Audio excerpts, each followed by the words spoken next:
Hi, I'm Steve Acuna, your host of the 30-Minute Sage, your source of practical advice to move forward through corporate and life changes. I come to you as a certified professional in change management and life coaching with over 25 years of boots on the ground and leadership experience that spans 5 corporate industries.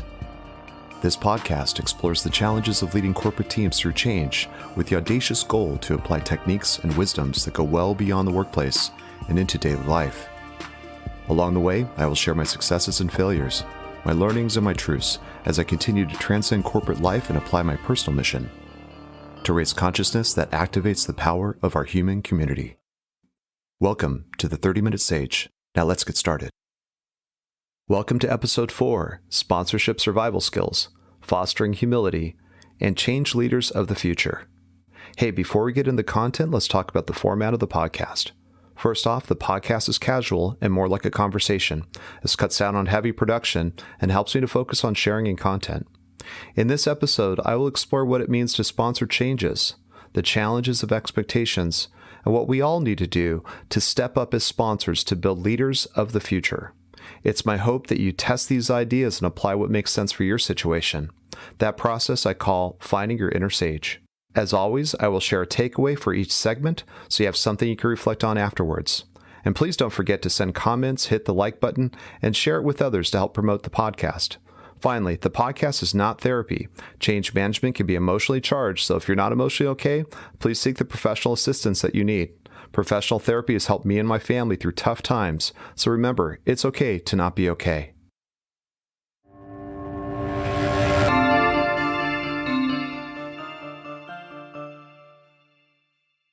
All right, let's get into segment 1, sponsorship survival skills.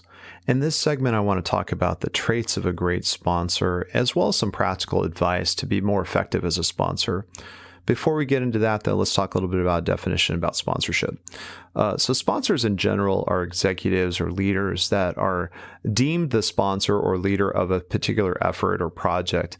In this case, we talk about change management projects. And you'll typically have a sponsor that's going to be that individual that a project manager or a team will report up through in a matrix environment sometimes, which means that they come from different organizations to work on a project together, and that sponsor is the one that's accountable for the outcomes.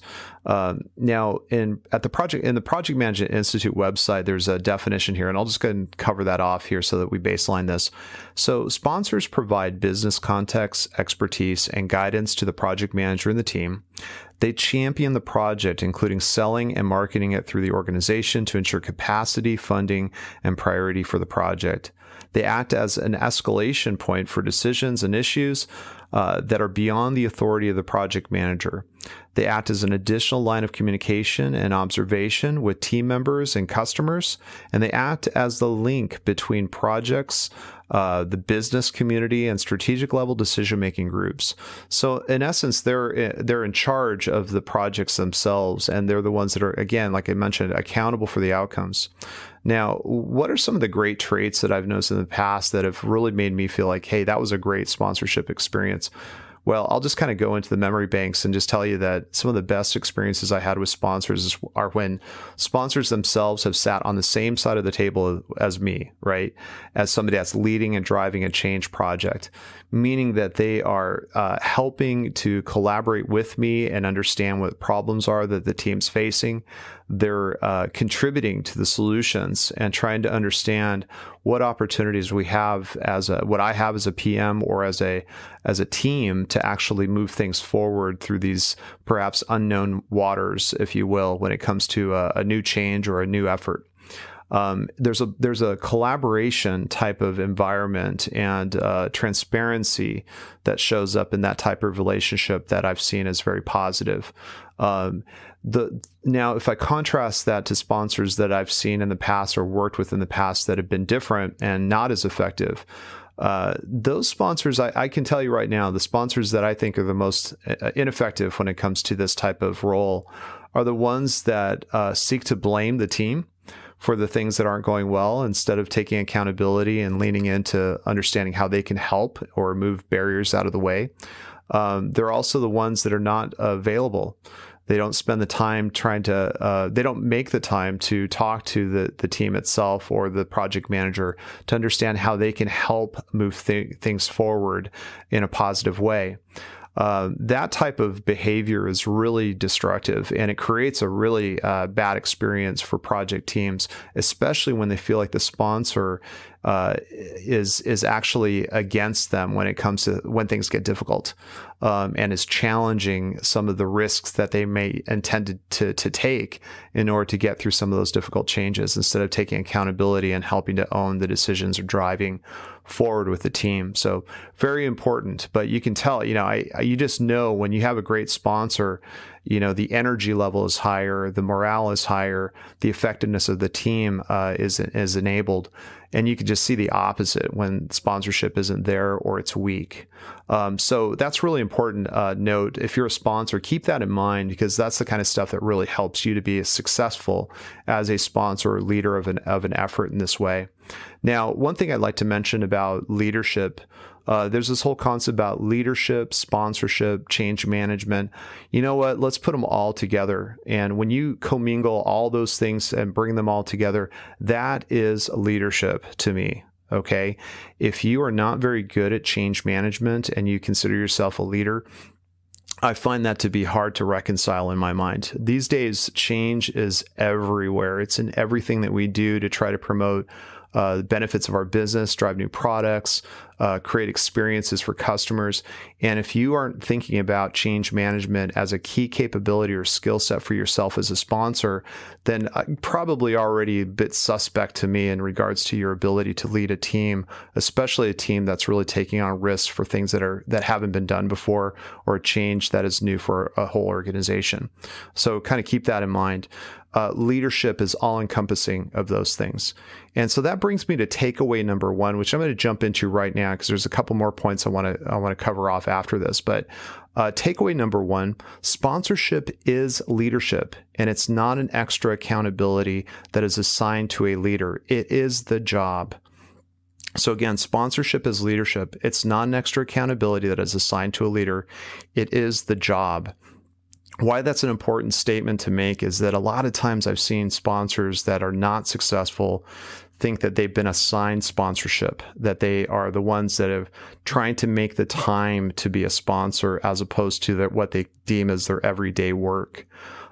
Collapse all of those. If you're a sponsor, collapse all of that. Think of this as your job.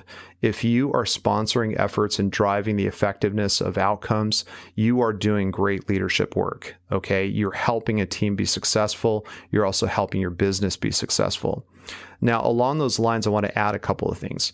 One is, the ownership aspect of it is also about self-awareness. You as a leader, you are not immune to the change that you're actually promoting through a project that you're sponsoring. Okay, so it's very important to keep in mind how you're responding to the change and how you're also perhaps even resisting to some of the changes that your own project is driving. This is insight that your project team needs. It's also helpful for them to know that you're a human being and you're dealing with change just like everyone else. When you can accept that, then you're going to understand how to be a lot more influential in helping people to move forward through the change curve and get themselves on board and accepting of the change. So in other words, you're actually demonstrating what it means to move through that, and you're getting ahead of others so that you can lead others through it. So very important component. So I want to leave you with that again, is just that take into consideration your own experiences, because that is also how you show up as a great leader. And again, the takeaway, sponsorship is leadership, and it's not an extra accountability that is assigned to a leader. It is the job.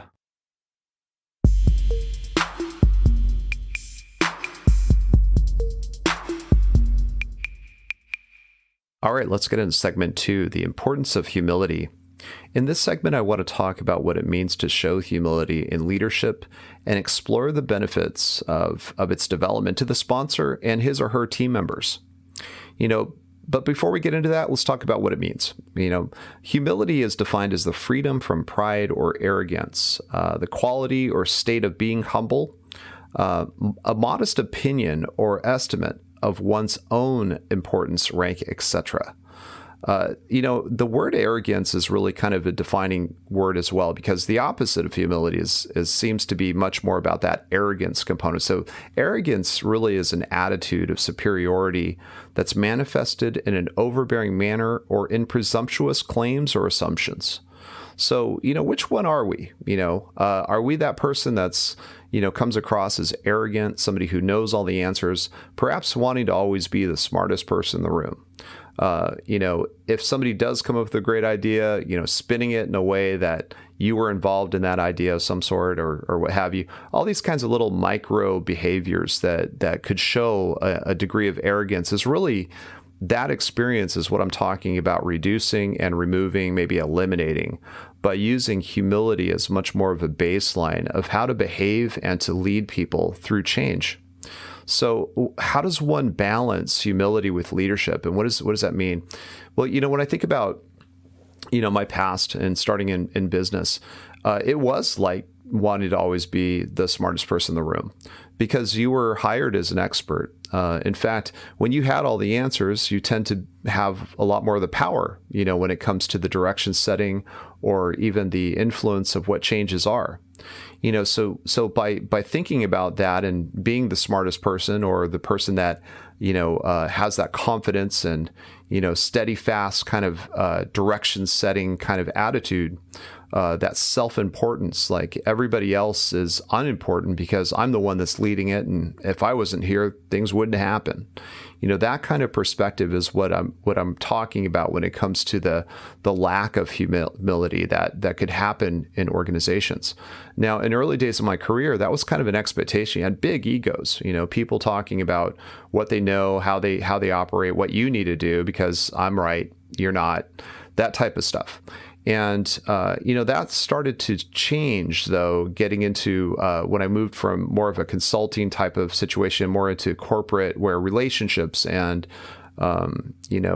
motivating people, inspiring people became much more important because of the difficulties of the changes and the importance of everyone being invested in the direction setting.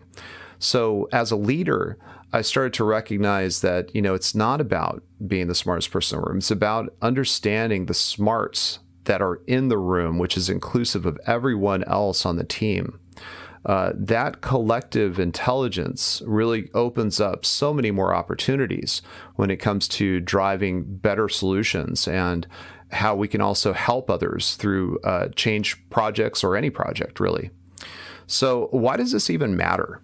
Why am I even talking about it? Well, here are my thoughts about this. The lack of humility reduces the effectiveness of innovation, specifically outside of yourself. If you're not a humble person, right?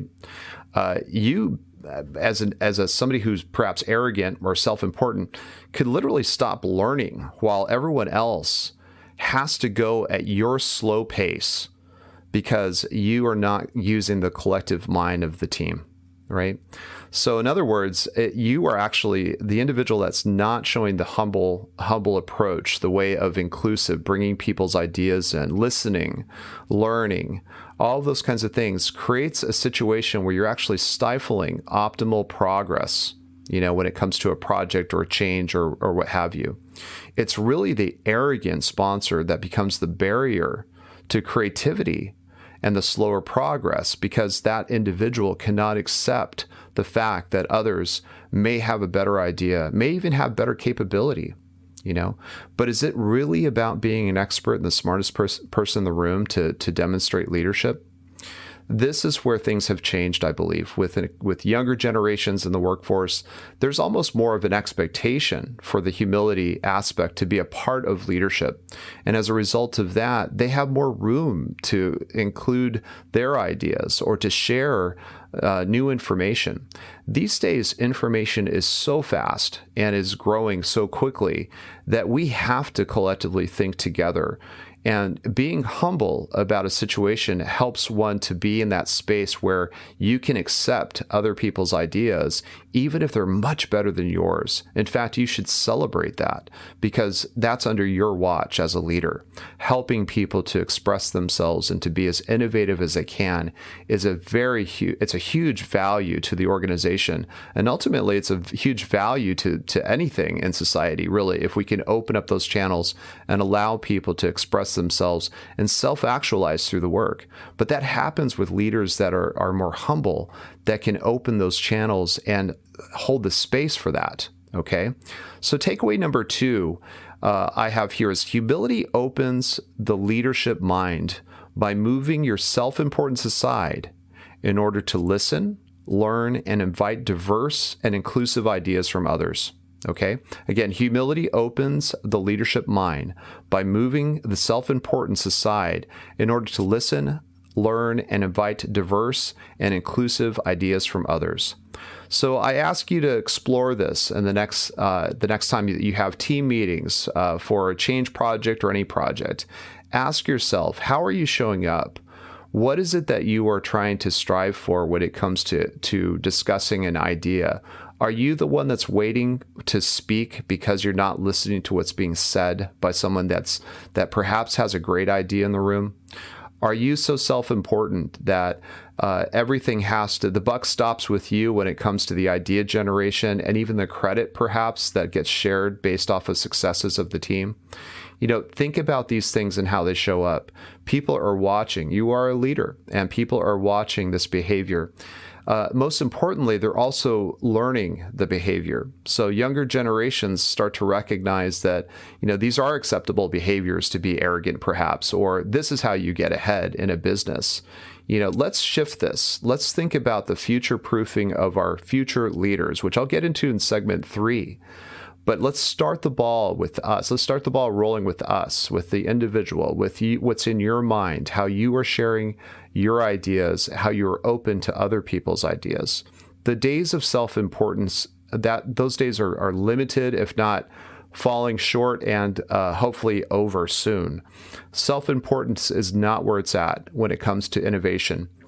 It's really about the inclusiveness of ideas, the openness, the listening, and the learning. Humility is the key for that. So again, the takeaway, humility opens the leadership mind by moving your self-importance aside in order to listen, learn, and invite diverse and inclusive ideas from others.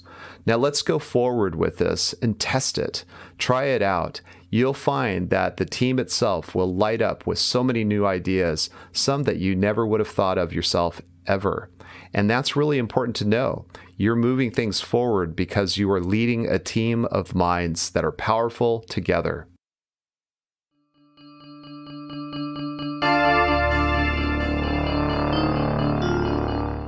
All right, let's get into segment 3, change leaders of the future. So let's start this segment with something different. How about a commitment? Let's collectively commit to our future by committing to every person as a future leader that we work with. So if we did that in our minds, what will we teach them? What will we show them? What will we demonstrate as current leaders?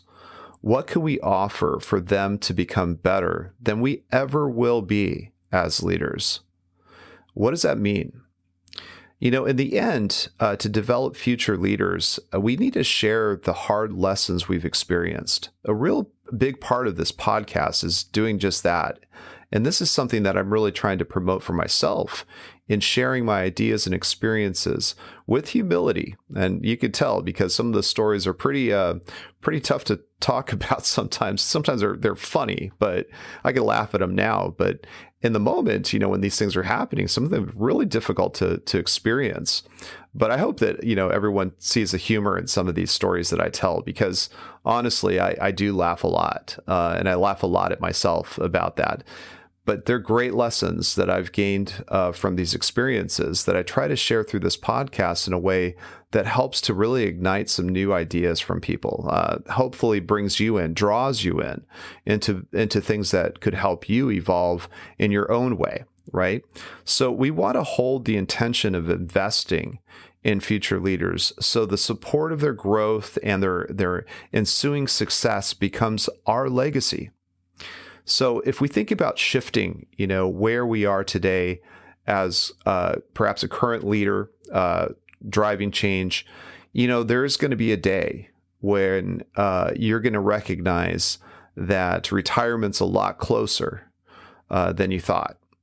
And there's going to be a day where you're going to recognize that some individuals that work for you or work with you that are from younger generations in business show the promise that you did when you were their age, when you were at their level of development in the corporate life or in life in general.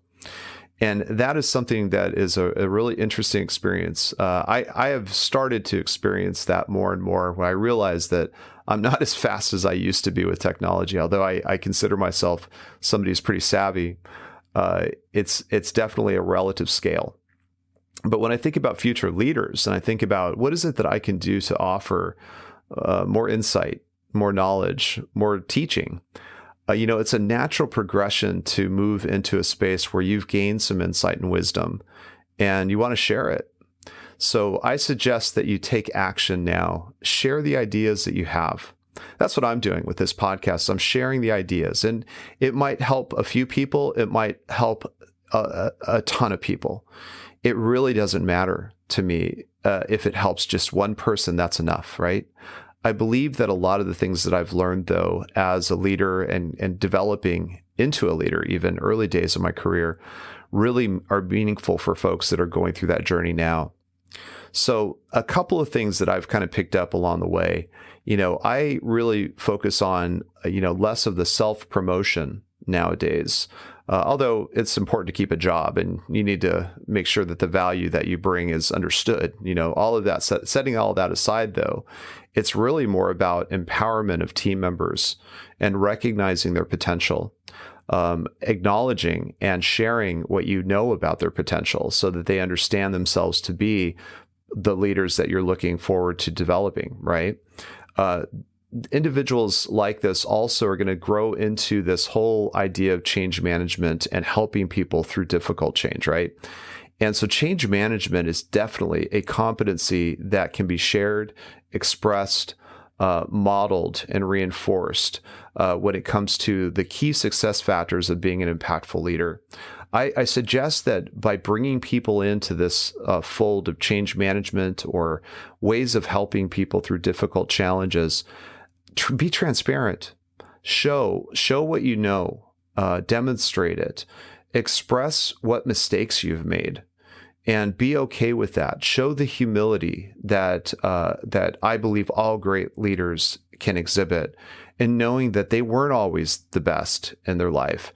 They grew into what they know today because of the experiences that they were offered. The possibilities were there for them. And sometimes mistakes get made when you're trying to go after those opportunities. And that's okay, because all of those are learning moments. And if we're able to be humble and transparent with individuals with the potential of being great leaders of our future, imagine who they're going to think of when they think about the most influential folks that have been a part of their lives. It'll likely be somebody that has brought those things to them with intention, focus, and care. So it's really important. I believe that, coaching and empowerment for future generations of leaders is really where it's at. I get so much energy in helping younger folks that are newer in their career path, and they're hungry to understand what is it that they can learn, what can they glean, what wisdom do you have that they can try for themselves to build more of that capability within their own spirit. So the idea here too, and I want to emphasize this from segment 2, try to normalize humility. Try to make it something that is discussed and understood as a key component to being a great leader. Now, that doesn't mean be weak. That doesn't mean that you're going to be a doormat to others. That's not what humility means. It really means the inclusiveness. It really means setting your self-importance aside so that others have room to breathe and to express themselves. And that optimizes the learning. It optimizes the transparency and the trust development with team members. So leaders of the future, I have a lot of high hopes for what you are going to do for business and society in this world. We need to ensure that there's inclusiveness around the world, in our society, in our businesses, in our homes. And the future leaders are the ones that are going to have and maintain that particular perspective because of what you've brought forward for them, because of what you've shared, because of the transparency that you are able to express. Okay, so let's invest in those future leaders. Let's invest in the younger generations, and let's know that they will have this world in great hands with the knowledge and wisdom that they will possess because of your sharing and teaching. So takeaway number 3, the leader of the future drives a learning culture with humility, capability, and curiosity for what is possible. So again, the leader of the future drives a learning culture with humility, capability, and curiosity for what is possible. Now, let's ask ourselves this question. How have we helped the future leaders of our world? Have we done this with intention? Maybe it's time to start thinking about that and taking action today to help those leaders be the best possible leaders they can be for our future.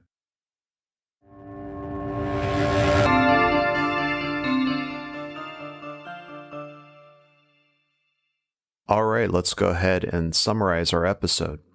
In segment 1, Sponsorship Survival Skills, we covered the role of the sponsor in change projects and what it means to be effective. Key to this segment was that leadership, sponsorship, and change management capabilities all collectively make up what it truly means to be an effective leader. The takeaway was sponsorship is leadership, and it's not an extra accountability that is assigned to a leader. It's the job. In segment 2, Importance of Humility, we talked about the advantages of demonstrating humility versus arrogance or self-importance. A key benefit of humility is that it enables inclusive ideas from others that can drive new levels of innovation, and how a lack of humility can stop one from learning. The takeaway was, humility opens the leadership mind by moving self-importance aside in order to listen, learn, and invite diverse and inclusive ideas from others.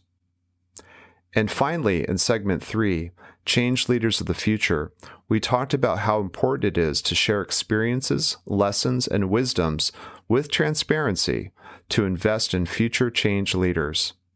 We discussed how competency and change management will be invaluable to future leaders, and how important it is to reinforce this with those that you mentor. The takeaway was, the leader of the future drives a learning culture with humility, capability, and curiosity for what is possible. And with that, I'll leave you with the question, how have you helped a future leader today? Thank you so much for joining me for this episode, and I look forward to you joining me next time.